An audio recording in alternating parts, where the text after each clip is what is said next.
বন্ধুরা, শীতের দিন মানেই হচ্ছে পিঠেপুলি খাওয়ার দিন। এই শীতের দিনে অনেকেই অনেক রকম পিঠেপুলি করে থাকে। আমি তোমাদের সামনে আজকে খুব অল্প সময়ের মধ্যে কিভাবে একটি পিঠে করে নেওয়া যায় সেই রেসিপিটি নিয়ে এসেছি।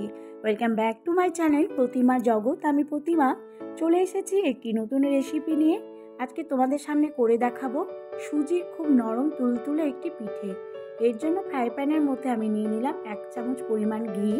ঘিটি গলে গেলে তারপরে আমি তার মধ্যে দিয়ে দেবো 1 কাপ পরিমাণ সুজি দিয়ে একটু নাড়াচাড়া করে নেব, বেশি ভাজার কোনো দরকার নেই। তারপর আমি দিয়ে দেবো ওপর থেকে জল।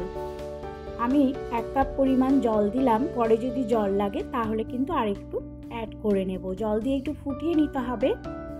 পিঠে করার জন্য আমি যে সুজিটা জল দিয়েছি, জল দিয়ে ফুটিয়ে নিলাম, তারপরে সেটি শুকনো হয়ে গেছে। উপর থেকে খানিকটি ঘি আরও আমি দিয়ে এবার নাড়াচাড়া করে নামিয়ে নেব। ঠান্ডা হওয়ার জন্য কিছুক্ষণ অপেক্ষা করতে হবে।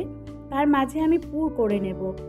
তো আমি প্যানের মধ্যে 1 টেবিল চামচ জল দিলাম, তার মধ্যে দিয়ে দিলাম এখানে খেজুরের গুড় 1 কাপ পরিমাণ। সেগুলো একটু গলে আসলে আমি তার মধ্যেই দিয়ে দেব নারকেল। আমি এখানে 1 বাটি পরিমাণ নারকেল দিয়েছি, অর্থাৎ একটা গোটা নারকেলের হাফ নারকেল আমি কিন্তু এর মধ্যে দিয়েছি। সেগুলো দিয়ে খুব ভালো করে একটু নাড়াচাড়া করে নিতে হবে। তারপরে আমি দিয়ে দিলাম এখানে 2 টেবিল চামচ গুঁড়ো দুধ। গুঁড়ো দুধ দিলে খুব টেস্টি হয়, আর এখানে একটা মালাইয়ের টেস্ট পাওয়া যায়।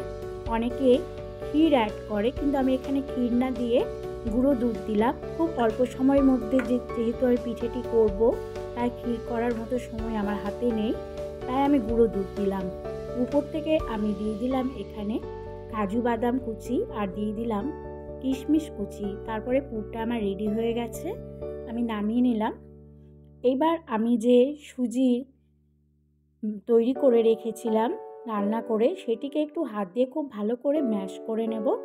তারপর প্রত্যেকটা আমি গোল গোল করে বলের মতো করে গড়ে নেব। আমার যতগুলো পিঠে হবে প্রত্যেকটা প্রথমে আমি বলের আকারে গড়ে নেব। তারপরে আমি যে পুর করে রেখেছিলাম, পুরটি হাত দিয়ে একটু খুব ভালো করে একটু মেখে নেব। এবার বলগুলো ভালো করে একটু বাটির মতো করে প্রথমে করে নেব। এরকম করে হাত দিয়ে চেপে চেপে বাটির মতো করে নিয়ে তারপরে পুর ভরে নিয়ে আবারও একটু খুব ভালো করে গোল গোল করে ঘুরিয়ে নেব। তারপর সেটিকে একটি আকার দেব। 2 দিকে সরু সরু করে নিয়ে আমি এইভাবে পিঠেগুলো করে নিলাম। তোমরা যেমনই ইচ্ছে তেমন পিঠের আকার তৈরি করে নিতে পারো। তো আমি এইভাবে পিঠে করলাম, পিঠেগুলো তৈরি করে নিলাম। প্রত্যেকটা আমার এইভাবে মসৃণ করে বানানো হয়ে গেল। এবার আমি একটি পাত্রে জল ফুটালাম, জল ফুটে গেছে।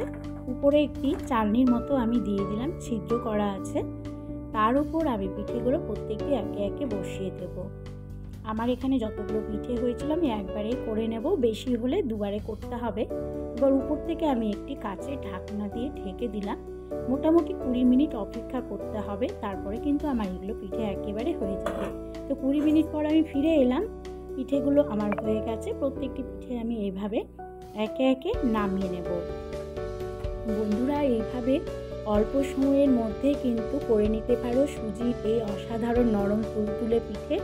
এই পিঠে বড় ছোট সকলেরই খুব ভালো লাগবে। ভালো লেগে থাকলে অবশ্যই আমার চ্যানেলটি সাবস্ক্রাইব করার অনুরোধ।